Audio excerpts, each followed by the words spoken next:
शिक्षक दिवस वास्तविकता के आधार पर वास्तविक नहीं है। वास्तविकता के आधार पर शिक्षक दिवस माता सावित्रीबाई फुले का होना चाहिए, क्योंकि देश में मनवादी व्यवस्था के खिलाफ लड़कर सबसे पहले लड़कियों की शिक्षा के लिए आह्वान किया और स्कूल बनवाए। कम से कम देश में पूरे दंपति में 50 स्कूलों का निर्माण कराया और देश में नारी शिक्षा के लिए सबसे पहले जो है प्रयत्न किया। यह बहुत बड़ा प्रयास था। मनवादी व्यवस्था ने बहुत ही इसका विरोध भी किया था। जब वो अपने घर से स्कूल के लिए जाती थी तो रास्ते में उनके ऊपर पत्थर मारे जाते थे, कीचड़ फेंका जाता था, जिसके कारण उनके कपड़े भी गंदे हो जाते थे और वो घर से 2 साड़ियां लेकर चली जाती थी ताकि स्कूल में पहुंचने के बाद साड़ी को बदला जा सके। ऐसा उत्पीड़न मनवादियों के द्वारा किया जा रहा था, जबकि उनके स्कूल में कोई भेदभाव नहीं था। बहुत सारे ब्राह्मणों की लड़कियां भी उसमें शिक्षा ले रही थी, अछूत लड़कियां भी शिक्षा ले रही थी और पिछड़े वर्ग के लोग भी शिक्षा ले रहे थे। पिछड़े वर्ग की जो है नारियां भी शिक्षा ले रही थी। लेकिन मनवादियों का यह कृत्य इसलिए था क्योंकि वो शिक्षा को नारियों को दी जाने वाली शिक्षा का विरोध कर रहे थे, कह रहे थे ये हमारे धर्म के विरुद्ध है। वास्तविकता के आधार पर जिसको ब्राह्मणवादी लोग धर्म बताते हैं वो धर्म ही नहीं है। हिंदू धर्म कोई धर्म नहीं है जिसको वो अपना धर्म मानते हैं। सनातन कहते हैं। सनातन का मतलब होता है शुरू से, यानी जब से इस देश में जब से जमीन है, जब से लोगों का अस्तित्व है, जब से जो धर्म रहा लोगों का, शुरू में लोगों का कोई धर्म था ही नहीं। प्रकृति का ही नियम वो लोग मानते थे, प्रकृति की पूजा करते थे, कोई भी धर्म नहीं था। लेकिन उस समय यहाँ के मूल निवासी इस तरह से जो है वैज्ञानिक तौर पर विकसित नहीं थे। लेकिन बाद में यूरेशिया से आए यारियों ने यहाँ पर पाखंड को फैलाना शुरू किया, लोगों को वर्गों में विभक्त किया। यहाँ पर 6743 जातियां बनाई, लोगों को थोड़े ग्रुप में जातियां बना दी और जातियों को धर्म का अभिन्न अंग बनाया गया है ताकि लोग जो है जातियों से बाहर ना निकल पाए, एक जाति से दूसरे जाति में नहीं जा पाए। वाटर टाइप कंपार्टमेंट बनाए ताकि लोग जो है आपस में एक दूसरे से मिलकर प्रोग्रेस भी न करें, ज्ञान भी हासिल न करें, कुछ भी नहीं कर पाए। तो इसी व्यवस्था ने देश को जो है बर्बाद किया। हिंदू धर्म नाम की कोई चीज नहीं थी। हिंदू धर्म नाम ना तो इनके जो है जिनको बहुत ही ज्ञान का खजाना मानते हैं, वेदों में कोई हिंदू वर्ड नाम नहीं है, पुराणों में कोई वर्ड नहीं है और बाकी इनकी किसी भी धार्मिक किताब में हिंदू नाम का शब्द नहीं मिलता है। मुसलमान जो है देश का जो वासी है वो बहुजन समाज का ही अंग है। मुसलमान यहाँ पे वही लोग हैं जो मनवादियों के द्वारा, ऊंच नीच के द्वारा यहाँ पर फंसाए हुए लोग थे, उनसे गणना की जाती थी, उनको अपने पास नहीं बैठाया जाता था। बाद में जब उनको मुसलमान बने तो लोगों ने, इस्लाम धर्म ने उनको अपने गले लगाया, खाना शुरू किया, नमाज पढ़ना शुरू किया। एक कोई भेदभाव नहीं था। तो लोग बड़े पैमाने पर इस देश में जो है परिवर्तित हुए। मुस्लिम या इस्लाम धर्म जो है वो भाईचारे का धर्म है, इसलिए बहुत तेजी से यहाँ पर बढ़ा। जो लोग ये कहते हैं कि जो है इस्लाम यहाँ पर तलवार के बल पर फैलाया गया, ये बिल्कुल झूठ है, असत्य है। और उसमें कुछ कम समझ लोग जो है जो अपने आप को हिंदू कह रहे हैं, पिछड़ी जातियों के लोग, वो फंसते हैं, इतिहास पढ़ते नहीं है। बाबा साहब ने भी यही कहा था, जो लोग इतिहास नहीं जानते वो अपना इतिहास भी नहीं बना सकते। यही चीज यहाँ पर जो है जो पिछड़ा समाज, पिछड़ी जातियां हैं, नाई हैं, कुमार हैं, लुहार हैं, बढ़ई हैं, धोबी हैं, वे अन्य दूसरे लोग हैं, अन्य समकक्ष दूसरे लोग हैं, वो यही समझते हैं कि हम हिंदू हैं, जबकि वो हिंदू नहीं है। बाबा साहब ने की गोलमेज सभा में लंदन में ब्रिटिश गवर्नमेंट के सामने ये सिद्ध कर दिया था कि यहाँ का पिछड़ी जातियां, शूद्र जातियां, दलित कहलाने वाली जातियां वो हिंदू नहीं है। वो एक अति विशिष्ट समूह है। खुद सोच सकते हैं, दिमाग का थोड़ा जोर देकर समझ सकते हैं कि अगर ये लोग हिंदू होते तो क्या ब्राह्मण या क्षत्रिय या वैश्य कराने वाली जातियां इनसे नफरत करती या इनसे जो घृणा करती? इनको अपने पास नहीं बैठाते हैं, उनको अपने घरों में नहीं घुसने देते हैं, पीड़न करते हैं। ऐसे लोगों को कहीं कहीं मारा भी जा रहा है, पीटा भी जा रहा है। गौ रक्षक कहलाने वाले जो यहाँ के आतंकवादी हैं, वो लोग गौ रक्षक के नाम पर जो है आतंकवादी बने हुए हैं, हिंदू धर्म के नाम पर आतंकी हैं वो, और वो दलित मुस्लिम लोगों के ऊपर अत्याचार कर रहे हैं। ऐसे लोगों का मुकाबला करने के लिए सबको एक होना पड़ेगा। इकट्ठा होने के बाद सबको जो है इन लोगों को एक बार खड़ा होकर सबको सबक सिखाना पड़ेगा। फिर ये लोग जो है, आपको ये भी जानना चाहिए कि ये लोग कभी इतिहास में वीर नहीं है, ये कभी भी वीर रहे नहीं।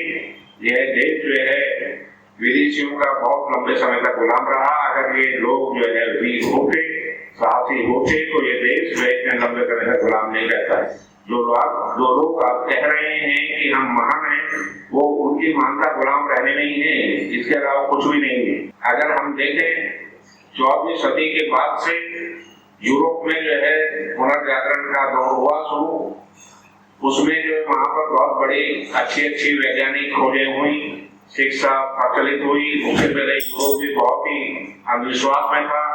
ये हिंदू कहलाई जाने वाली जातियों के संकट सी जो है अंधभक्त था, लेकिन पुनर्जागरण काल के बाद यूरोप में जो है एक चेतना आई, सामाजिक चेतना उभरी, वैज्ञानिक खोजें हुई, आविष्कार हुए, जिसके आधार पर यूरोप जो है पूरी दुनिया में जो है सबसे उन्नत बना। और उसी के बल पर सभी क्षेत्रों में उन्होंने आविष्कार किए। उसी के बल पर जो है उनका बुद्धि का विकास हुआ और वैज्ञानिक आविष्कारों के बल पर ही उनमें सफलता आई। लेकिन यहाँ पर हिंदू कहलाने वाले ब्राह्मणों ने कोई कभी आविष्कार नहीं किया, कभी कोई जो है खोज नहीं की, सिर्फ पाखंड ही बोया, सिर्फ कथाओं के माध्यम से, सिर्फ कथा या पौराणिक कथाएं हैं। कथा का मतलब जो है कहानी होता है, इसके चक्कर में नहीं पड़ना चाहिए, कुछ भी सत्य नहीं है। ये लोग जो है पाखंडवादी लोग हैं, इसमें हमें नहीं फंसना चाहिए और पाखंड को छोड़कर ही आप आगे बढ़ सकते हैं। पाखंड को साथ लेकर जो है आप तरक्की नहीं कर सकते, ना पाखंड के साथ जो है उन्नति होती है। तो आप समाज में उन्नति करें, वोट सिर्फ अपने आदमी को दें, वोट के चक्कर इनके छलावे में न फंसे और इनको कभी भी अपना वोट न दें। चाहे आपका कैंडिडेट जीते या न जीते, सवाल इसका नहीं है। सवाल ये है कि इनको जिताने के लिए आप कभी भी छलावे में न फंसे। ये आपकी वोट जो है पैसे देके खरीदते हैं, शराब पिला के जो खरीदते हैं और वोट से ही सत्ता मिलती है। इनको मालूम है कि अगर हम इनको, वो जानते हैं कि इनकी कीमत सिर्फ जो है 5-10 रुपए है, 50 रुपए है, उसी के आधार पर हम इनका वोट खरीद सकते हैं। आज देश के कई जगह में चुनाव होने वाले हैं या कई जगह तो चुनाव हो भी रहे हैं, वहां पर सुना जा रहा है कि 500-500 रुपए में वोट खरीदा जा रहा है। गलियों में इनके लफंगे लोग, इनके मनवादी लोग गलियों में घूम रहे हैं, दलितों की गलियों में, कम समझ लोगों की गलियों में घूम रहे हैं। 500 रुपए के नोट लेके उनकी वोट भाजपा कैंडिडेट को गिरा रहे हैं। कृपया करके इनसे सावधान रहें और कोई भी वोट इनको ना दें, चाहे कितनी भी कीमत आपको दें। आपको वोट का कीमत जो है बहुत ही असाधारण होता है। वोट से सरकार बनती है। आप उसको 10-5 रुपए में, 50 रुपए में, 100 रुपए में बेचने का काम ना करें। ये आपका जो है जीवन ध्वस्त करती है। आपकी आने वाली पीढ़ियां उसे वर्षों तक झेलती हैं। सत्ता ही वह ताकत रखती है जिससे किसी भी ताले को बोला जा सकता है। सत्ता से ही लोगों का उद्धार हो सकता है। इसीलिए आप अपने आप को हिंदू कहने वाले ब्राह्मणों के तथाकथित साधु, तथाकथित संत अपने मठों से निकलकर सत्ता के लालच में लोगों से सत्ता चुनाव करके सत्ता में आ रहे हैं। कोई मुख्यमंत्री बन रहा है, कोई जो है मंत्री बन रहा है। तो अगर इनके सनातन धर्म में ताकत होती तो ये लोग अपने अपने मठों में ही रहते, सत्ता में आने की इनको जरूरत नहीं थी, पर उनको पता है कि मठों में कुछ नहीं रखा है, मठों में कोई ताकत नहीं है, मंदिरों में कोई ताकत नहीं है, देवी देवताओं में कोई ताकत नहीं है। असली ताकत सत्ता से आती है। सत्ता लेने के लिए सभी पाखंड रच रहे हैं, दिन रात पाखंड ही फैला रहे हैं। कृपया करके सभी लोगों को कम से कम दलित शुद्ध समाज के लोगों को सावधान रहना चाहिए और इनके छलावे में नहीं फंसना चाहिए। ये लोग जो है आपको बार बार फंसाएंगे, बार बार आपके कीमतें लगाएंगे, बार बार आपको खरीदेंगे और आपके सभी आने वाले बच्चों का जो है भविष्य ध्वस्त करते रहेंगे इसी प्रकार। तो कृपया जो है बच्चों को आप अपना पढ़ाएं लिखाएं और इनके छलावे में ना पड़े। अपने आप को हिंदू ना समझें। हिंदू कोई नहीं है, हिंदू धर्म ही नहीं है, वास्तविकता के आधार पर हिंदू धर्म नहीं है, जिसको यहाँ का सुप्रीम कोर्ट भी कह चुका है। लेकिन ये अपने पाखंड के सामने ब्राह्मणों की सर्वोच्चता कायम रखने के लिए पाखंड हर रोज निरंतरता के साथ रखते हैं। बड़े बड़े जो है पाखंडियों को मैदान में उतार रखा है, चाहे वो कोई भी हो, लेकिन ये सब जो है दुनिया, ये हमारे भोले भाले लोगों को, जनता को बहकाते हैं, उसी की चाल पर बनाते हैं। कभी कलश यात्रा निकालते हैं, इन यात्राओं में कुछ नहीं रखा है। भोली भाली महिलाएं कलश यात्रा में फंसकर अपने आप को अज्ञान बना रही हैं और अपने जीवन को श्रेष्ठ नहीं बना रही हैं। ना ही वो अपने बच्चों को शिक्षा के लिए जो है ठोस बात बता पा रही है, ना ही उनको शिक्षा का कोई इंतजाम कर पा रही है। सिर्फ वो इनकी कलश यात्रा में 50-100 रुपए की साड़ी पहनकर अपने आप को जो है गौरवान्वित महसूस कर रही है, जो कि अपने आप में पाखंड है, असत्य है, झूठ है।